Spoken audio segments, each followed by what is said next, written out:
السلام علیکم دوستو، ہم آپ کے لیے لائے ہیں بہت ہی پیاری پیاری اور مزیدار کہانیاں۔ تو ہماری کہانیاں دیکھنے کے لیے ہمارے چینل کو سبسکرائب کریں اور ہماری ویڈیو کو لائک کریں۔ تو چلو آئیں مل کر دیکھتے ہیں آج کی نئی کہانی۔ عمران اور چنگیز ایک ہی کلاس میں پڑھتے تھے اور دونوں دوست بھی تھے، پر عمران کی تربیت میں کوئی کمی نہیں چھوڑی تھی۔ وہ بہت اچھا بچہ تھا۔ چنگیز کو گھر کے لاڈ پیار نے بگاڑ دیا تھا۔ وہ کسی کا کہا نہیں مانتا تھا، اپنی منمانی کرتا۔ ایک دن عمران لنچ میں سموسے لے کر آیا، جس کا چنگیز کو علم ہو گیا۔ اس کا دل مچلا کہ وہ بھی سموسے کھائے گا، مگر کیسے یہ بات ممکن ہوتی، وہ یہ سوچنے لگا۔ اس نے سوچا کہ کیوں نہ عمران کا لنچ باکس چرا کر لنچ کھا لیا جائے۔ بس اسی سوچ کی وجہ سے وہ موقع کی تلاش میں رہا۔ جیسے ہی بریک کی گھنٹی بجی، عمران ہاتھ دھونے گیا تو چنگیز نے موقع دیکھتے ہی عمران کا لنچ باکس نکالا اور کلاس کی کھڑکی سے باہر پھینک دیا۔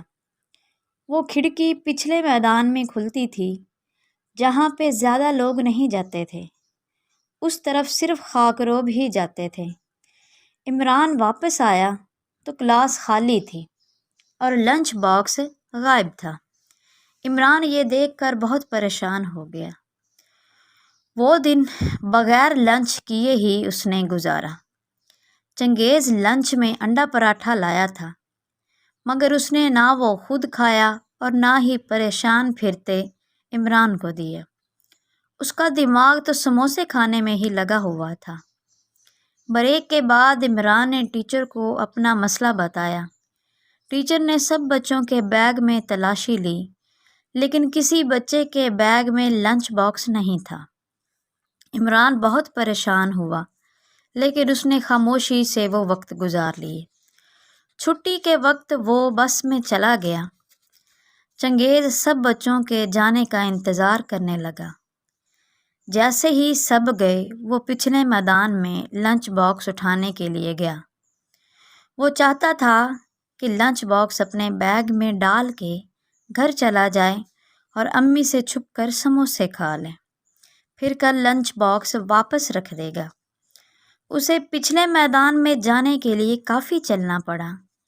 وہ جب لنچ باکس بیگ میں ڈال کر واپس آیا تو بس چلی گئی تھی۔ چوکیدار نے بھی اسکول خالی دیکھ کر دروازہ بند کر دیا۔ چنگیز وہاں بیٹھ کر دھاڑے مار مار کے رونے لگا۔ اسے ڈر بھی لگ رہا تھا کہ وہ اکیلا ہے۔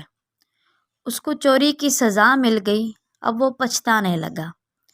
اس لنچ باکس کو اٹھانے کے چکر میں وہ بس پر سوار نہ ہو سکا۔ چنگیز بہت پریشان ہوا۔ اس نے اللہ سے توبہ کی کہ آئندہ وہ ایسی حرکت نہیں کرے گا۔ اس لیے بھی پریشان تھا کہ عید کی چھٹیاں بھی ہو چکی تھی اور اسکول تو دوبارہ 5 روز کے بعد کھلنا تھا۔ وہ روتے روتے وہیں سو گیا۔ ادھر جب چنگیز گھر نہیں آیا تو اس کی امی نے عمران کو فون کیا اور چنگیز کا پوچھا۔ وہ گھر نہیں پہنچا تو عمران نے بتایا کہ وہ مجھے بس میں بھی نہیں دکھائی دیا، البتہ وہ اسکول میں تھا۔